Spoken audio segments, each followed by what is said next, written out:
اچھا، ایک طرف مدینہ منورہ کے اندر بنو قریظہ کی طرف سے مسلمانوں کو اپنے خاندانوں کے تحفظ کا مسئلہ درپیش تھا، جبکہ دوسری طرف مدینہ کے بعد مشرکین کا ایک بڑی اور طاقتور دیکھو مدینہ کے اندر بھی مسلمانوں کے ساتھ جو معاہدہ کیا تھا جس یہودی نے، وہ بھی جو ہے نا وعدہ خلافی کر گئی۔ اب مسلمانوں کو اس طرف سے بھی ڈر تھا، باہر سے بھی ڈر ہے، لیکن اللہ نے پھر بھی مدد کی۔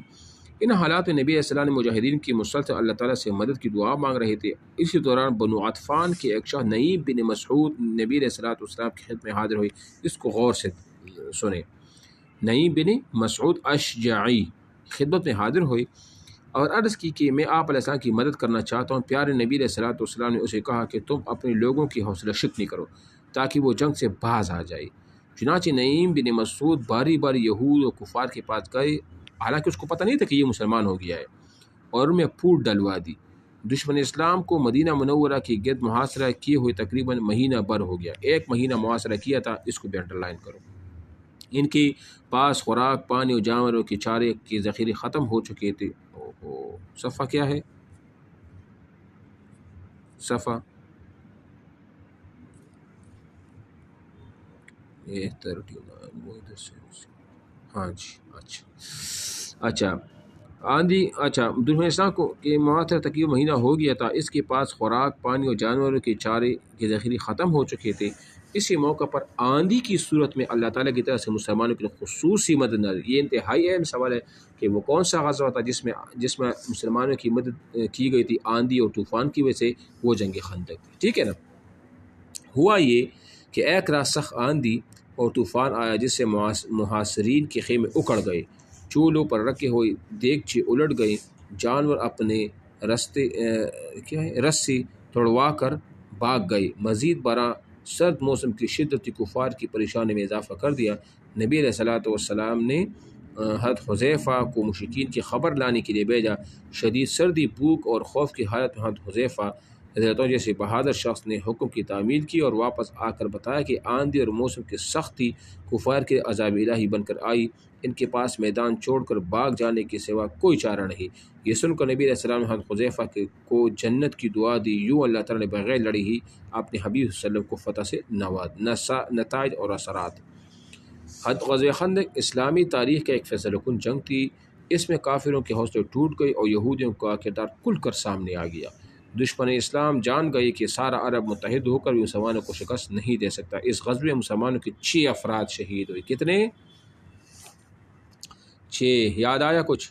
6 افراد شہید ہوئے، ایک اور مشرکی کے 8 سے زیادہ افراد۔ وہ 8 سے زیادہ افراد کتنے تھے؟ اب یہ بھی آپ کو سمجھ آ جائے گا، 10 تھے۔ یہ ایڈوانس اسلامیات میں بھی ہے، 10 اور 6۔ ابھی بولنا نہیں، ابھی اس کو نوٹ کر لو اپنے پاس۔ اور انہیں شدید مالی نقصان اٹھانا پڑا، شدید تھا۔ غزوہ خندق مسلمانوں کی شاندار فتح تھی جس میں خندق کھودنے کی تدبیر بڑی کام آئی۔ اس غزوے نے مسلمانوں کی بے مثال قربانی، اتحاد، اتفاق اور مضبوط عزم کو خوب واضح کر دیا۔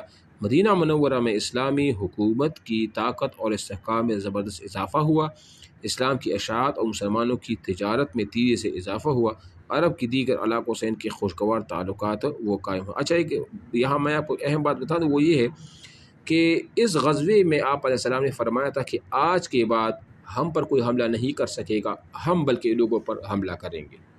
یعنی مسلمان میں اتنی طاقت وہ آ چکی تھی، ٹھیک ہے نا۔ مشق پر آ جائے، صفحہ نمبر 41 مشق پر آ جائے۔ غزوہ خندق پیش آئے ہجرت کی دوسری سال، تیسری، پانچویں، چوتھے۔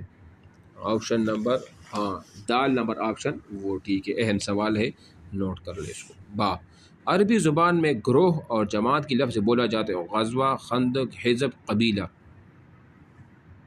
حزب اور اس کی جمع احزاب آتی ہے، اور اس کو جنگ خندق اس سے کہا جاتا ہے کہ اس میں خندق کی کھدائی ہوئی تھی، اور احزاب اس سے کہا جاتا ہے کہ اس میں بہت سی جماعتیں مل کر مسلمانوں کے خلاف وہ ہو گئی تھی، اس لیے اس کو احزاب بھی کہا، ٹھیک ہے نا۔ جیم حضرت سلمان فارسی کے مشورے پر مدینہ میں خندق کھودی گئی، مشرق کی، شمال کی، جنوب کی، مغرب شمال کی طرف۔ کس کی طرف؟ شمال کے۔ باقی طرف سے جو ہے نا وہ کیا تھے، باقی اطراف سے وہ جھاڑیاں تھی، پہاڑ، جھاڑیاں وغیرہ وہ تھی، ٹھیک ہے۔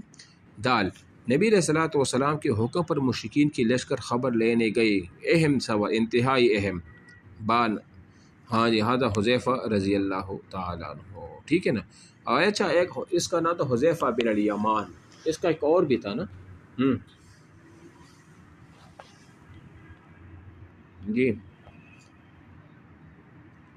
حذیفہ بن الیمان سے ریلیٹڈ ایک اور بھی بڑی مشہور بات ہے نا، صاحب السر ہے تھے نا، رازدار رسول، یہی تھے نا. اس غزوہ کبھی میں بتاؤں گا تبوک سے واپسی پر آپ علیہ السلام ان کو نام بتائے تھے جو آپ علیہ السلام کی قتل کی زادش کر رہے تھے، آپ نے ان منافقین کا نام بھی ان کو بتایا تھا. بہرحال یہ بات کی باتیں بعدیں بتا دوں گا. دال غزوہ خندق میں مسلمانوں کی فتح میں جو سب سے بڑی تدبیر کام آئی تھی، رات کو پہرا دینا، خندق کی کھدائی، خالی جگہ پر کرے. الف مدینہ منورہ میں رہنے والی یہودی قبائل اپنی کی وجہ سے مدینہ میں جلاوطن کر دی. ٹھیک ہے، بد عہدی وعدہ شکنی ایک ہی بات ہے، ٹھیک ہے. با قریش کو اپنی بھی خطرے میں نظر آ رہی تھی، قریش کو اپنی یہی ہے، چلو بہرحال ٹھیک ہے. نبی علیہ الصلوۃ والسلام نے کفار مکہ کے لشکر کی آمد کا سن کر فوراً کا اجلاس بلایا.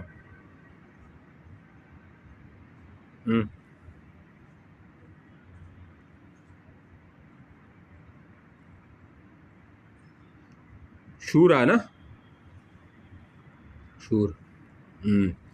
دال نبی علیہ الصلوۃ والسلام نے آدمیوں کی گروپ بنا کر 10 انتہائی اہم ہے، انتہائی اہم ہے، اس کو بھی نوٹ کر. 10 3.5 15 فٹ، ٹھیک ہے نا. یہ ساری چیزیں آپ ذہن میں رکھ لیں. غزوہ بنو قریظہ انشاءاللہ تفصیلاً ہے، اس میں کچھ اہم باتیں بھی ہیں، اس کو ہم انشاءاللہ وہ کل پڑھیں گے. آج صبح بھی ریکارڈنگ ہوئی تھی، آج یہ ریکارڈنگ میں آپ کو سینڈ کر دوں گا. یہ کچھ ضروری چیزیں جتنی بھی ہے نا، یہ جو ساتھ ساتھ میں آپ کو بتاتا رہتا ہوں،